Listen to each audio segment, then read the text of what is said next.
Hello, welcome to Sound and Fury Book Reviews. As usual, I'm Tina. Today I'm doing my November wrap-up of my December What's Up video, which is where I talk about what I read in November and what I'm going to be reading in December. I'm also going to be talking about all the fun videos I'm going to be doing for the year-end wrap-up, all the stuff I'm going to be talking about for like next year and like stuff. And I'm going to talk about the Reindeer Readathon as part of my TBR, so I'll get to that after. First, I'm going to talk about the books I read in November. So I read 10 books. I forgot to actually rank them.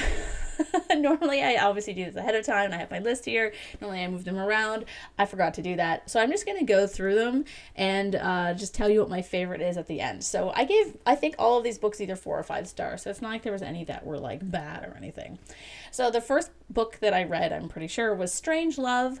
That is a alien-human romance. It was really fun. It doesn't have any of the toxic alpha male crap that I hate about alien-human romance and monster romance, so I really liked it for that. It was cute. I had a good time with it. I like reading romance once in a while because it's just kind of like light and you know what you're getting. I can totally understand why people get obsessed with it. I listened to this nonfiction book one time, and the woman, I can't remember what the heck it was, but it was she was a psychologist. I think she was talking about people's addictions. I don't know. Anyway, I'm trying to remember. But anyway, she talked about how she actually got addicted to reading romance books. And I can totally understand why, because like there's like the gratification level is like so high and you know you're going to get it. So it's interesting what it does to your brain. Anyway, I could do a whole video on that. Maybe I will. Anyway, so I'm going to move on though. I also listened to on audiobook The Strange, which was a Western sci-fi, and it was kind of like True Grit set on Mars, but like a Mars of like kind of that fit kind of like the 1930s kind of perception of what it would be like to colonize the planet. It was really interesting. It was different from what I expected. I really liked it. The narrator did a fantastic job. So if you're looking for an audiobook, I highly recommend that one. No, I thought it was a great book. The next was Not Even the Sound of a River. This was a Canadian literary historical fiction novella. It's very kind of heavy and atmospheric. I really liked it. I really like these kind of like somber novellas once in a while. Ooh, I'm magically wearing lipstick.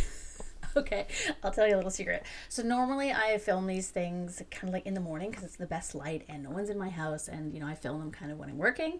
I have my own business, so I can do what I want. But I forgot I had a call like a minute into filming this, and so I just paused it and I threw on some lipstick, and then I'm like, okay, I'll come back. So anyway, where was I? So get all my lists back. So I also read The Suspension Bridge. This was a Canadian fiction again, another historical fiction, literary fiction. This one was a full novel, though. It was more of like a mystery, and it dealt with this woman who is a nun, who's questioning being a nun, and then these murders or mysterious deaths that happen at the school where she's working. And so these two things kind of run parallel. It's not really like, she's not like a female sleuth, but there is like a mystery aspect to the story that was interesting. I also read The Way, which was a post-apocalyptic book. It was very kind of like spiritual in like the kind of like a Buddhist sense. The guy is living at a Buddhist monastery, I guess. And it had some great tropes of the genre. I really liked kind of this quest narrative. I liked the animal characters. I liked the characters in general. I just found like it was like too preachy. And so if you're into that kind of thing, you might really like it. I thought it was good. I just, yeah, the preachiness could have been like cut out for me. I also read The Wenemac Web, which was a novella. It's a sci-fi, very cozy, very fun, very found family, kind of like very fun, like queer characters. I really liked it. I also read There Will Never Be a Rainbow by Rod Gilly. This is a fantasy horror short story collection. It had some really good stories in there. Really great if you want like something quick and easy to read and kind of like creepy. I also read Kindred with the Interstellar Book Club. So this is the Octavia Butler book from 1976 about a woman who she keeps getting pulled into the past during the antebellum South. As a black woman, this is a bit problematic for her.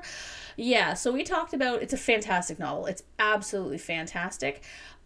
It's funny because I would say that of all the books I read this month, it's the absolute best book I read this month in terms of writing, in terms of just everything about it. It's so well done. Was it my favorite? No, because it's so heavy and depressing and sad, but it's also so good. But so the Interstellar Book Club, Steph at Coffee Over Apples hosted the live show. So if you want to hear us have some really interesting conversations about that book, you should totally go on her channel and check it out, because we had a really, I wouldn't say like a great time, because it was a very heavy conversation, but we had a really interesting, very informative, very just interesting conversation about this very important book. And if you haven't read Kindred, I have it right here. If you haven't read it, you totally should. It's absolutely fantastic. I also read Ludluda. I have it here too. I got my pile of books here. Ludluda by Jeff Noon and Steve Beard. So this, I was part of the book tour for this book. This was probably my second favorite book I read of the month. I really liked it. It's a fantasy novel. It's the sequel to Gog Magog. It is about this acerbic old plant lady on a quest, and there's boats in it. There's like weird stuff. It's just such a cool immersive fantasy. So totally loved that one. And the book that I loved the most this month was Titan Shade. It was just so much fun. I really liked it. I really liked the characters. I really loved the kind of fantasy setting. I just really enjoyed it. Now, I will say, obviously, Kindred is a better book. Sorry if Dan Stout watches this. Kindred is just like, it's a different level. It's one of those books that, we talked about this in the live show, that upon reflection, like, I wouldn't give stars to it. It's like above the stars. It's almost like a nonfiction.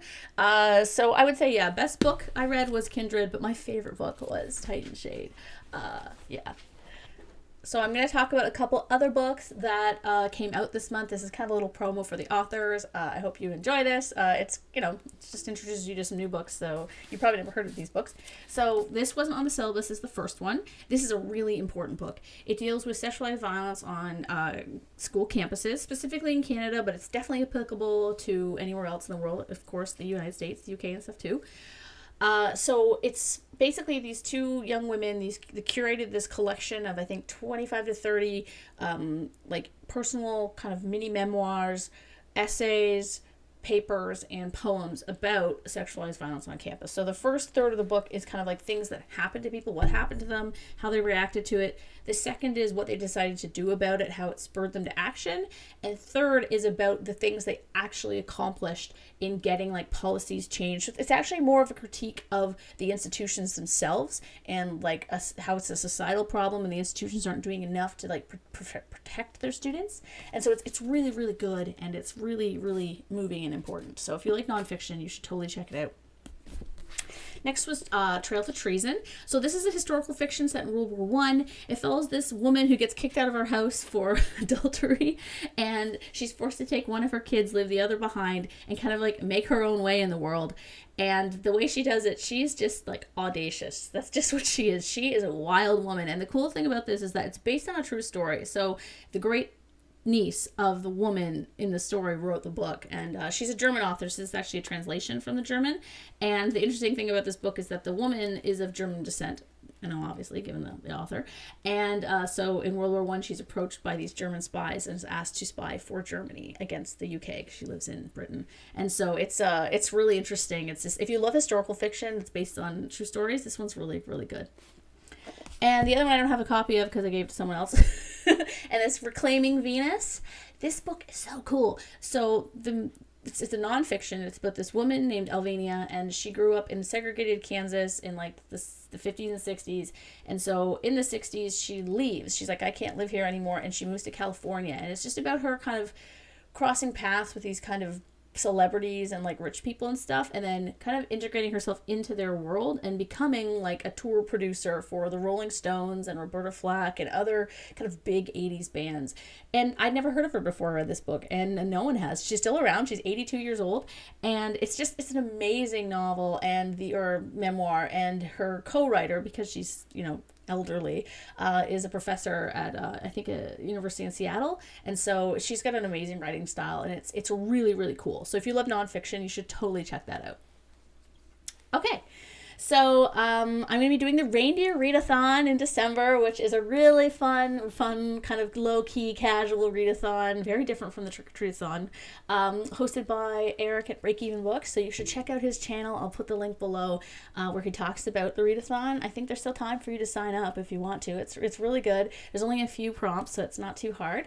So I'm going to go through and I'm going to tell you what I'm going to be reading based on the prompts. Okay, but first there are two books I'm going to be reviewing the first week of the month because I obviously didn't read them in December because I read them recently. So one of them is No Song But Silence. This is the third part of Jonathan Navarre's Wind Tides book. It's really good. It's just the series is great. You should totally check it out. So I'll be reviewing that. I'm also going to be reviewing Assistant to the Villain, which is a book I've hinted about reviewing last month. I didn't like it. So it's going to be a review that's a little different from my normal reviews in that it's not a glowing, I love this kind of thing. It's going to be more like a kind of review. I hope you enjoy it because it's going to be fun. It's going to be fun. So for the Reindeer Readathon, there are 11 prompts and then there are bonuses that you can pair to the prompts. So I'm just going to tell you kind of what the prompt is and what I'm going to be reading for the prompt. So for the Dasher prompt, which is reading a book that is recommended to you on social media or in a list, I'm going to be reading Wayward. This book has been on a lot of lists. It's been recommended to me a lot of times on social media. It is a historical fiction. I believe it's told in 3 perspectives, kind of like over 3 timelines. Like I think it's like 1600s and like 19 or 1800s and then now. Yeah, I've got that one lined up for my audiobook. So I'm going to get the audiobook bonus for that one. I'm really excited about this one because I've heard it's really good.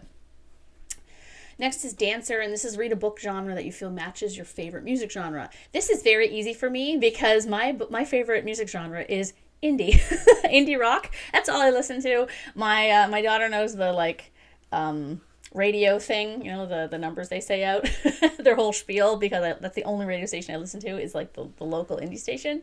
Yeah, it's pretty much the only kind of music I listen to other than like jazz while I'm working.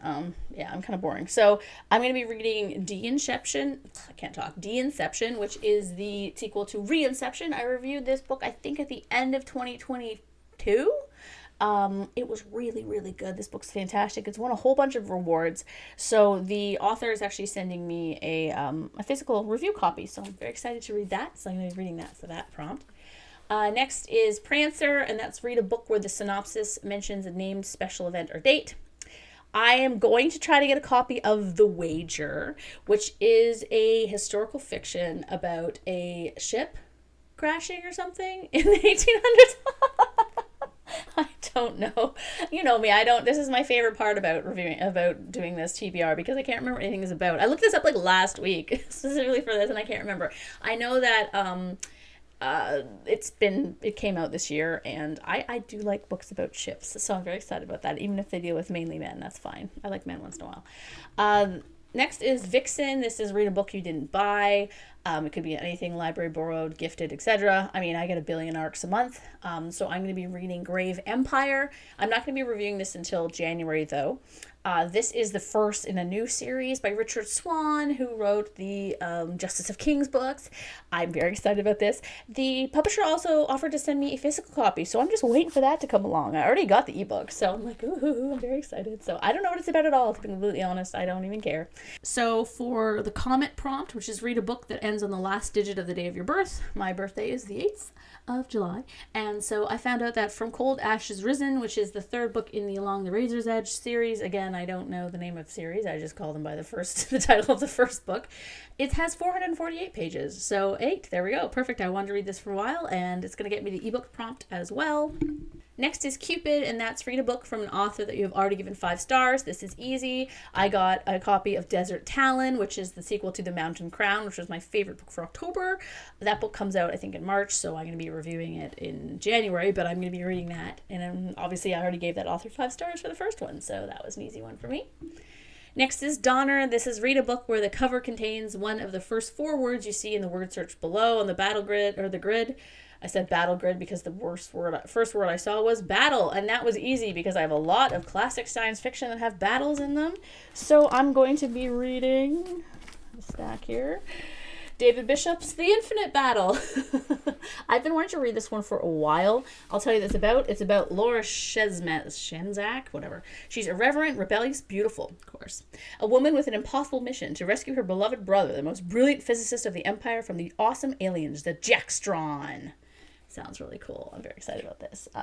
I've read a couple David Bishops before, I'm pretty sure. But yeah, so that'll be one of my classic sci-fis.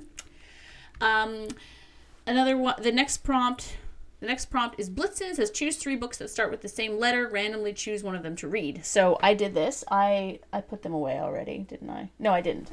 There they are. Here's one of them. Where did it go? So what I did was I chose 3 classic sci-fis. I chose The Dolphins of Altair. I chose Delia of Vala. And I also chose Doom, the second book.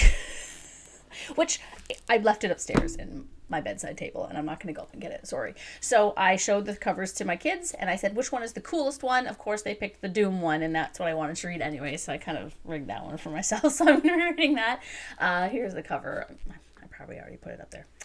And then there's 2 more. So there's Rudolph, and that is read a debut novel.